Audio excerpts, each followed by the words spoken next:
No, exactly. I want to talk about unconditional love. This video is about unconditional love, and I have an example of it. And right now it's the holidays, and I'm here with my father-in-law, Joe. And I love Joe very much. And Joe is just telling me, see, he meant it. Yeah. And this is Xander, don't fall. Okay, so he was telling me something that touched my heart, and I wanted to make a video about it. It basically is my wife's grandfather, which is your father, is he's elderly, he's old, he's in a nursing home, and to the point where he's how old? He's 92. He's 92, and he's the level of respect for this man and what he's done and how he came from Iraq.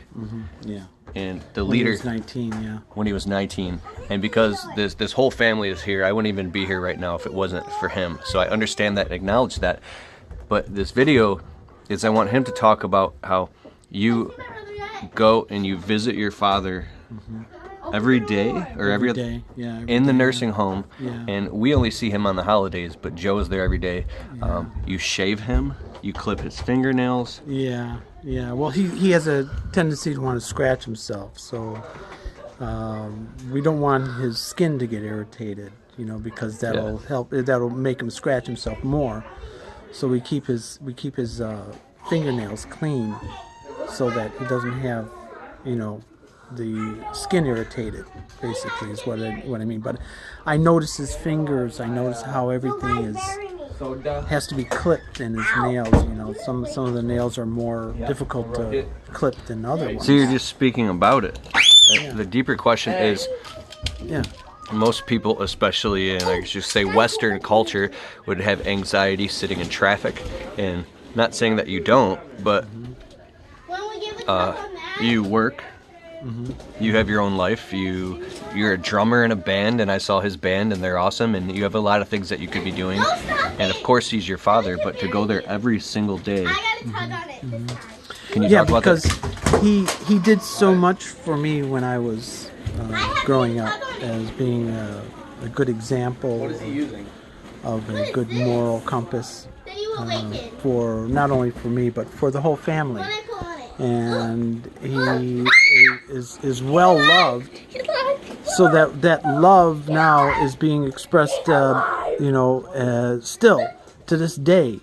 And when I go there, he welcomes me, and we have this bond that's very, very strong, like a father-son bond. But it's something that I feel.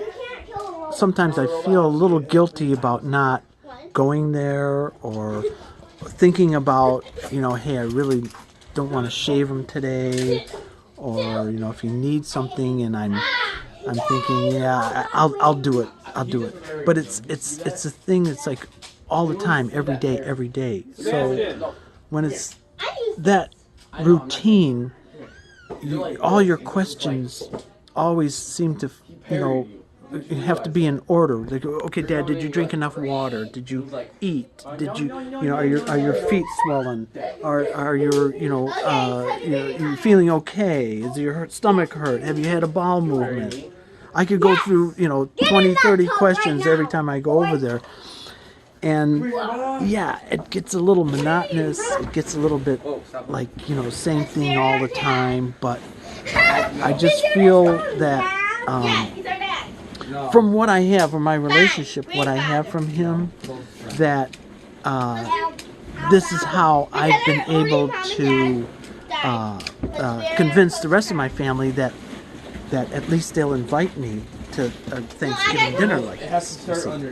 So whatever he gave me to be able to trick my family into thinking, that they like me enough to invite me over. Like even Sebastian likes me, How did that happen? He's your grandson. Yeah, well, that's my point. I mean, I'm a grandfather. I'm like the most irrelevant that could ever be. But he's still like, hey, cool, Grandpa's here, Which is to me, this is a testament to my father and what he kind of laid the groundwork for. That's why I feel so obligated, Okay, we'll watch a lot. even to the point where sometimes I feel like, dang, this is, like you say, traffic and time and going back and forth, and what do you bring him, and does he need his new clothes? Yeah, that was loud. So basically, that's how I feel. I feel like I'm so thankful on this Thanksgiving Day. I'm so thankful that I still have friends and family that still want me around. I'm in a band, like you said. I'm in a band. I have a job. I have family. I have friends, and and they all seem to like me for some reason. But I think, I want to try and convince myself that it's because of my dad. So that way it makes it easier for me to go over there, and do things for him. To the nursing home every day. Like yeah. I go to the nursing home sometimes to see my grandmother, and when I do go there, I cry, and then I feel guilty, and I hold her hand, and we bond, and I leave, and I get caught back up in just being incredibly busy. Yeah. And you have those feelings like, I should come more often. Yeah. You actually see your father every day. And it's never enough. No, I never feel like it's enough. I never do. I never feel like I feel like right now. I should be over there. I should be from here. I should be going over there. Wow. But see, the trouble is, it's a big sacrifice for not only me, but also for for instance, Yvonne. So, hey, she'd like to hang out. I'm going to see my dad tonight. Okay. How can she say no? He's my dad. You know what I mean? So there's always an excuse, that I could use. I'm going to see my dad. And you've bonded with him in a whole new way. Well, I mean, it's changed. Yeah, it's changed. Isn't your dad kind of a stubborn old man, though? Is he? I mean that in a very positive way. Like he's stubborn, right? Yeah, he's stubborn. Like, I'll give you an example. Yesterday I was there, and he said, Joe, he says, when you go back to the room, put me to bed. But it was only 4:00. Yeah. And and the nurses behind him are going, no, and I'm saying, well, okay, no, Dad, listen, you still have to eat, okay? We have to keep yourself, with nutrition and water. Bye, Aurora. Love you. Okay, so all that stuff like that. Drinking enough water, eating, and all that stuff. He can't just go to bed at 4:00. Okay, because he'll get so lethargic, he won't even want to get up. So he's got to have some kind of, And he's had surgery on his hip or something, or femur. Yeah, but I think he's okay. He's healed from that. Yeah. But he's just so weak that, like the muscles are all atrophied in his legs and stuff. Yeah. It's like really unstable. He's got to have a walker. Zoe. But, Keith, this could go on for another 10 years. You know what I mean? I mean, he could be like this for another 10 years. So I'm thinking to myself, okay, well, yeah, I could do this for another 10 years, I guess. I don't know why I'm laughing. But you know what I mean? Yeah. I mean, my friends tell me, like one guy, Steve West, he was telling me about his father. He was in his 90s and stuff, Uh-huh. And West was looking at me, and after I told him I put my dad in a nursing home, he's like looking at me and going, Joe, could be a long haul. Could be a very, very long haul. And I'm like kind of looking at him going, yeah, but I mean, he looks like he's on his deathbed, I mean, like, how could, and then amazingly, he's still plugging along, you know? And I think it's because he's in that routine, getting up in the morning, having his breakfast, being in a social environment, going here, getting a shower, going there, hey, Louie, get up, get in, do this, do that, If he was just sitting sitting somewhere, or just being, in a wheelchair all day, then I think that decline would go real fast. But because he's fortunately in a really good environment over there at the nursing center. Hey. Wait, you have to give me the weapon. No. That makes him, the activity makes him stronger, in a more positive way. But his mind's still sharp. The other day, listen, I was talking to him about, believe it or not, and I can talk to him about anything still. Yeah. I talked to him about female genital mutilation. Female genital mutilation, which means that certain cultures, he was aware of it, certain cultures act on their little girls, like the 12, 13, 14-year-old girls. They do something to their genitals down there. They mutilate them. So George Carlin, who's a comedian, said some type of thing about this. He was talking about politics. He's just forcefully having something removed. Yes. So they wouldn't cheat on their husbands. Yeah.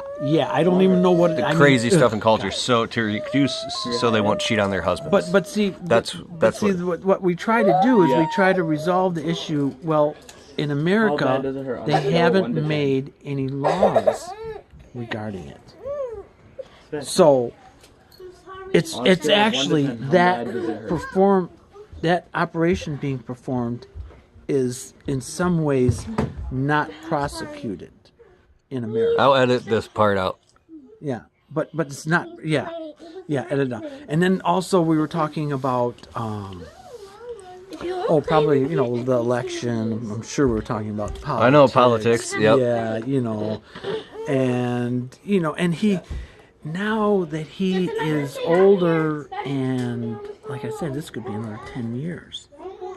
So he's living off of his Social Security, right? Yeah. And basically Uncle Sam, we're helping pay for his, you know what I mean? I'm not paying his way in. Oh, the videos took a whole nother direction, so I'll edit that part out and I'll fix it and I'll say, so that's a story about unconditional love that he literally goes every single day. Think about your father, think about your grandfather, and would you do the same exact thing? Would you shave your father? Would you clip his nails? Would you do all those things for him and be there day in, day out until he passes because he was there for you and did that for you when you were a boy, when you were born, you know what I mean?